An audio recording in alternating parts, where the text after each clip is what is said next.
बोलो शंकर भगवान की जय। देवों के देव मेरे महादेव का आशीर्वाद शिव प्रभात www.com। प्रभु आपने जो मुझे सेवा दे रखी, आपका आशीर्वाद, आपका स्नेह, आपकी कृपा का आशीर्वाद है। उस सेवा में योग्य मुझे समझा और मैं सेवा अपने विश्वास के साथ, उसकी आपकी कृपा के साथ विश्वास से कहता हूँ प्रभु, बहुत भावना और अच्छी संकेत के साथ आपका आशीर्वाद ही पाऊंगा और देश विदेश तक आपका संदेश पूरा प्रयास करूँगा। आपकी कृपा हमेशा मेरे साथ रही। मैं आज से कुछ वर्ष पहले, 15 साल पहले की बात बता रहा हूँ आपको। मैं कुल्लू मनाली चला गया बिजनेस के टूर पे। घूमने का मुझे कभी शौक नहीं रहा। घूमने का शौक रहा तो तीर्थों पे रहा, घूमना भी नहीं, तीर्थों पे गए। कभी इस भावना से तो मैं अगर जो कभी मंसूरी भी गया तो पहले हरिद्वार गया ताकि चलो 2 दिन स्टे पड़ गया। तो ऐसा कभी नहीं मन बनाया कि स्पेशल मैं कहीं घूमने जाऊँ, जितनी मैं कभी नहीं रखा आज तक भाव मेरा। तो मेरे प्रभु के साथ मेरा दर्शन, उनका आशीर्वाद मिल जाना मेरे लिए यही घूमना, बचपन में यही कमाई थी। तो कुल्लू मनाली बिजनेस के टूर पर गया तो वहाँ एक शूज़ वाले वाकफ था। उसको मैंने कहा रात्रि कुल्लू में पड़ गई तो मैंने उससे पूछा भी मैं आज कुल्लू, रात मेरा नाइट स्टे में होटल में रुका हूँ। तो यहाँ पर शाम के भी 6-7 ही बजे थे। तो मैंने कहा मैं रुकना चाहता हूँ, तो मुझे सुबह या कुछ शाम का ऐसी कोई चीज़ हो मैं जहाँ के दर्शन कर लूँ, तो तीर्थ या भगवान जी का ऐसा स्थान हो। उसने मुझे कहा है बिजली महादेव का यहाँ से 9-10 किलोमीटर के करीब मंदिर है, बिजली महादेव के नाम से है। बिजली महादेव, वहाँ पे बिजली चमकती है, बिजली मक्खन से चारों तरफ शिवलिंग को लोग आके, गाँव वाले आके उसको लिप देते हैं और जैसे ही बिजली चमकती है तो मक्खन सारा उतर जाता है। तो भाव बना लिया। कहता रात्रि तो अब शाम के 6-7 बज चुके थे। पहाड़ों में तो 6-7 बजे वैसी रात उसी लगती है। मैंने कहा मैं सुबह उठ कर चलेंगे।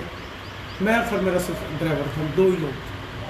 तो मैंने ड्राइवर को बोल दिया भी सुबह हम 3:30-4 बजे चलेंगे और 10 बजे तक हमने मनाली भी पहुंचना है, सब वापसी 11 बजे, ताकि हम दर्शन करके 5-6 बजे वहाँ से वापसी आगे निकल जाए। भाव बना लिया। रात ठीक 3-3:15 उठ गए। हमने 4 बजे जैसे ही पहाड़ की तरफ रास्ता हमने पूछ लिया, रात को रास्ता ही पूछा, बता दिया उसने ये रास्ता यहाँ से सीधा आगे पहाड़ी से होता हुआ जंगल रास्ता है। जंगल के रास्ते से आपको 10 किलोमीटर बाद गांव आएगा। उस गांव के पास गाड़ी खड़े करोगे, वहाँ से 3-4 किलोमीटर आपको 4 किलोमीटर करीब पैदल चलना पड़ेगा। उस गाँव का मुझे नाम याद नहीं रहा। मैं था, वो ड्राइवर ही था और कोई नहीं था। सेहत में भी भारी था। जब जैसे ही चला थोड़ी देर, 1 किलोमीटर के बाद गांव आ गया। गांव से जैसे ही बच्चे मजाक उड़ाने लगे भारी देखकर, ये कैसे चढ़ पाएगा, कैसे जाएगा आगे। पर उसकी कृपा और उसकी शक्ति वो खींचती हुई आराम से लेके सहज स्वभाव के साथ महादेव के पास, बिजली महादेव के पास हम पहुंच गए। और पहुंचने से पहले मैं आपको बीच में जो बात बताने जा रहा था वो भूल गया। जैसे ही हमने पहाड़ चढ़ाई शुरू की कार से, तो हम सोच में पड़ गए कि हमें रास्ता जंगली रास्ता है, रास्ते पता नहीं गाँव कहाँ करके आता होगा, रात सड़क है, तो कैसे बना जाए, कैसे पहुँचेंगे। ड्राइवर को हर वापस में बात कर रहे हैं। रास्ते में हमें जैसे ही 2 किलोमीटर के करीब हम पहाड़ चले, एक रास्ते में व्यक्ति पैदल जाता हुआ मिला। उसको मैंने ड्राइवर को कहा, हाथ उसने दिया। मैंने कहा रोक, इसको बैठा लो। ड्राइवर कहने लगा नहीं अंकल मत बैठाओ, रात का समय है, पहाड़ का एरिया जंगली है, आप ना बैठाओ। नहीं तो उसको रोक लो, बैठा दो। उसको बैठा लिया। वो अम्बाला का बता रहा था अपने आप को, पर पूरा एड्रेस नहीं बताया उसने। मैंने कहा कहाँ से हो? कहते मैं अम्बाले से हूँ। मैं आप कहाँ जा रहे हो? कहते बिजली महादेव के पास ही जा रहा हूँ। मैंने कहा भगवान ने हमारी अच्छी सुन ली भाई, ये बिजली महादेव के पास जा रहा है, हमें रास्ते को भी मालूम नहीं, इसको सारा पता भी है। कहते मैं पहले आया हुआ हूँ 2-3 बार। हाँ, बहुत अच्छी बात है। जैसे ही फिर वो रास्ते में गाँव आया, गाँव के साथ हम तीनों पैदल हो गए, 2 नहीं थे, 3 थे। जब तीनों पैदल चल पड़े, जैसे ही गांव पार किया, मजाक उड़ाते हुए बच्चों ने, हम आगे की तरफ निकल गए। जब बिजली महादेव के पास पहुंचा, वहाँ 4 किलोमीटर के बाद हम तकरीबन कोई 7 बजे का समय होगा सुबह का। जैसे हमने वहाँ पर नमन किया, वहाँ पर एक आपास दोनों टांगे नहीं है, घसीट के चलता था। तो उससे भगत से पूछा भाई यहाँ पर महादेव को हमने जल चढ़ाना है, जल के साथ बेल पत्र, फूल, प्रसाद, कोई ऐसी चीज़ मिलेगी? कहते यहाँ तो कुछ नहीं है ना, कि प्रसाद ऐसा होता है जो आप लाए हो वो चढ़ा दो, जो आपने मत्था टेकना आपकी मर्जी से। हमने इस भाव से उससे पूछा, मैंने कहा भी चलो जल दे दो, तो बेचारा जल तो उपास था, कैसे उठ के देता। खैर हमने उससे लुटिया लिया तो पूछा जल कहाँ है, उससे हमने जल लिया। तो अंदर से भाव यही रहा कि प्रभु आपके दर्शन करने आए हैं, जल चढ़ा कर ही जाएंगे, बेल पत्र भांग धतूरा, हमारे पास कोई सामान यहाँ से नहीं मिला, प्रसाद भी मिला कि आपको क्या चढ़ाएं यहाँ से। तो ऐसे ही एक भक्त पहाड़ से नीचे से आया, उसने थाली बड़ी सुंदर सजा रखी थी। तो मैंने उससे कह दिया इसमें से कुछ फूल मुझे दे दो। कहता नहीं आप ये सारी की थाली ले लो, आप ही चढ़ा लो। मैं क्यों, आप भी चढ़ा लो। कहता नहीं आप ही चढ़ा लो। मैं नहीं आप, कहता नहीं मैं फिर चढ़ा लूँगा, आप दोबारा चढ़ा लूँगा, ला के आप चढ़ा लो। मैंने उसे सारी थाली ले ली उससे।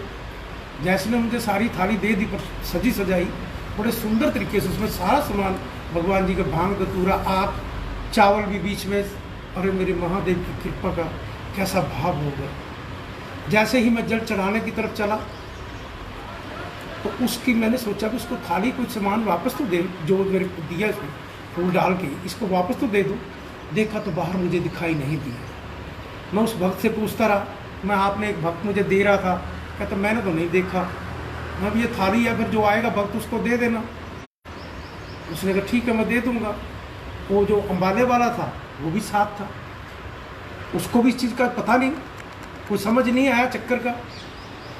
जैसे ही हम वहाँ से दर्शन करके फिर चलने लगे, अपाज हमें कहने लगा आप ना चाय पी के जाओ।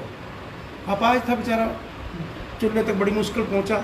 जैसे उसने मिलके हमने चाय बनाई, मिलके हमने चाय पी के बाद हम वहाँ से 8 बजे के करीब चलने लगे। चलने से पहले बिजली इतनी ज़ोर से कड़की जिसकी कोई सीमा नहीं। हम अंदर मत्था टेकने के लिए दोबारा गए। मैं क्या मत्था टेक के अंदर जाते हैं, बिजली महादेव आ गए हैं और बिजली महादेव से मत्था टेक के ही जाएंगे।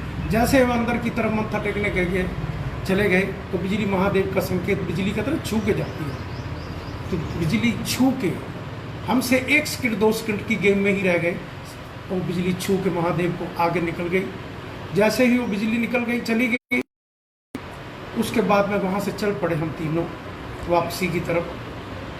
बिजली कड़कती रही। हम वहाँ से कुल्लू से मनाली तक पहुँचे। रास्ते में वो अम्बाले वाला जो भक्त बैठा था, उसी स्थान पर जिस स्थान पर वो हमारे साथ बैठा था, मुझे कहता मुझे यहीं छोड़ दो। मैंने उसको कहा भी आप क्यों उतरना चाहते हो, हमने तो करनाल जाना है, हम तेरे को करनाल अम्बाला छोड़ देंगे रास्ते में।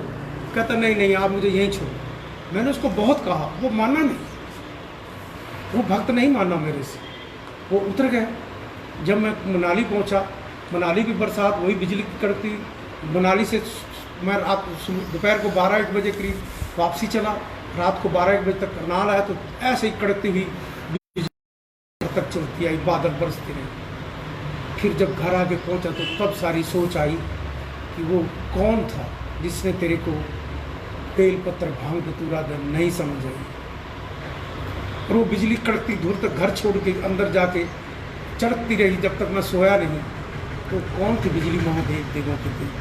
भगवान के साथ भाव और श्रद्धा के साथ विश्वास रखोगे तो भगवान तुम्हें अपने अपने रूपरेखाएं, अपने संकेत अपने आप देता रहेगा। आप हम पहचान भी नहीं पाते इंसान के रूप में कब मिल जाए भगवान में, यही उसकी पहचान। वो आत्मा परमात्मा हमारे पास है, उस परमात्मा से हम अपना रिश्ता क्यों ना करें, जो जन्मों भर हमारा साथ देगी, बिना पैसे देगी। बोल लेनी पड़ती है। कोई भी चीज़ पैदा होने के बाद आपको कपड़े पहनाने, कुछ भी लेना है तो आपको जल भी लाना है तो जल भी वहाँ गंगा जल आएगा, वो भी पैसे लगे होंगे आने जाने का किराया, वो भी आपको हर चीज़ पैसे के शुरू से ही शुरू हो जाती है। पर भगवान जब आत्मा भेजता है कोई पैसा नहीं लेता, तो जाती भी उसी के पास। वो फैक्ट्री एक ही है थोक हमारी, जहाँ से हम सारे आते हैं और सारे ही हम वहीं कहते आत्माएं फिर घूमती रहती हैं। महादेव के कहाँ संकेत देते हैं, कहाँ आत्माएं वो जाती हैं, वो ही जानते हैं।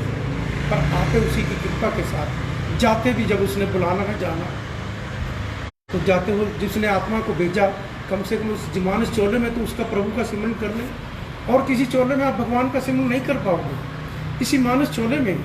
और मानस चोले में भी आपने अपने भगवान को नहीं पहचाना, अपने भगवान से रिश्ता नहीं किया, आपने इधर उधर धर्म के ठेकेदारों के पास ही मत्थे टेक कर अपना जीवन ऐसे ही गलत कहता समय बिता दिए।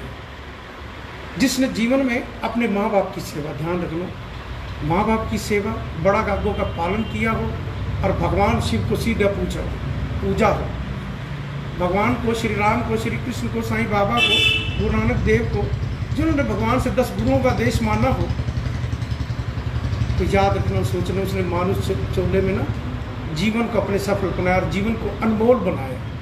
और जिन्होंने दाएं बाएं इधर उधर मत्थे टेक कर, पैसे टेक कर, जैसे आपने अभी दिल्ली में देखा, अरबों खरबों रुपए की प्रॉपर्टियाँ हैं धर्म के ठेकेदारों के पास।